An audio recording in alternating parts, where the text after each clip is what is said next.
if the Prophet sleeps like humans, definitely he has to wake up like humans as well. And the Prophet ﷺ pattern of sleeping was the best. So, for example, he used to sleep in the beginning of the night after Isha prayer, and then wake up at the end or just at the last third of the night and pray whatever he could, and either waited until Fajr or slept for 1/6 of the remaining night and then woke up for Fajr. So that was almost the best for his body, alayhi as-salatu was-salam.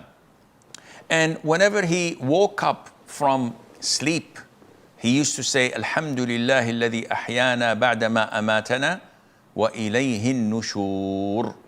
So he would say, it is all praise due to Allah Azza wa Jal, who resurrected us after our death, and to him we shall return. And whenever he woke up, he started with the following. Number one, he used to use the siwak or the miswak to purify his mouth and to change the bad smell or odor in it. Then he used to perform wudu. And when we wake up in the middle of the night, there is a certain sequence of adhkar that we say. For example, we've said this before. لا إله إلا الله وحده لا شريك له له الملك وله الحمد وهو على كل شيء قدير سبحان الله الحمد لله الله أكبر لا حول ولا قوة إلا بالله ولا إله إلا الله. And then you ask Allah for forgiveness. رب اغفر لي. And then you make dua as much as you want, because Allah will answer your dua. This is the moment you wake up in the middle of the night. Also, the sunnah is that you perform wudu. So the first thing is that when you go to bed, you go in the state of wudu. If you wake up in the middle of the night, the Prophet says, alayhi salatu wasalam, when you go to bed at night, Satan ties 3 knots at the back of your head, telling you, you have a long night, keep on sleeping. So if the individual wakes up and remembers Allah by saying the adhkar, La ilaha illallah wahdahu la sharika la, etc., the Prophet says 1 knot is untied. So if he makes wudu, the 2nd knot is untied. And if he prays, the 3rd and final knot is untied. So when he wakes up strong, agile, and feeling good.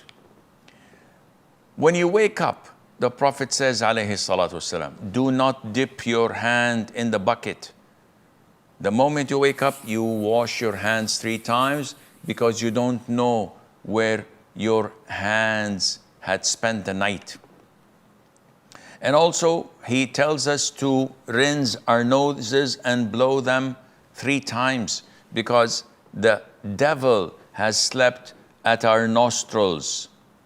And there are so many du'as to be stated and to be read. The Prophet ﷺ used to wake up and in the middle of the night, and he used to recite the last 10 verses of Surah Ali Imran before he goes from his bed, and he used to wipe his face to shake off the sleep on it. And the Prophet used to say, alayhi salatu wasalam, that woe to those who recite these 10 ayahs and does not contemplate upon them. Woe to him, woe to him. So it is a huge benefit to us to follow this sequence of what the Prophet used to do, alayhi salatu wasalam, when waking up. The amount of the adhkar we say, Alhamdulillah alladhi ahyana min ba'di ma amatana wa ilayhi nushur.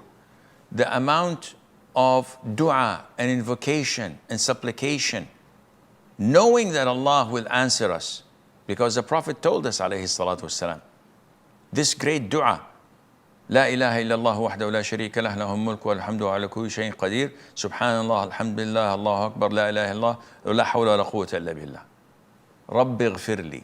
Then you ask Allah for whatever dua you want. Allah will answer you. This is a promise from the Prophet ﷺ. However, rarely you will find people succeeding in saying it the moment they wake up. Because a lot of us, the first thing they do is check on upon their emails or WhatsApp messages or whatever. They scroll down, up and down in their mobiles, and they totally forget to say these adhkar.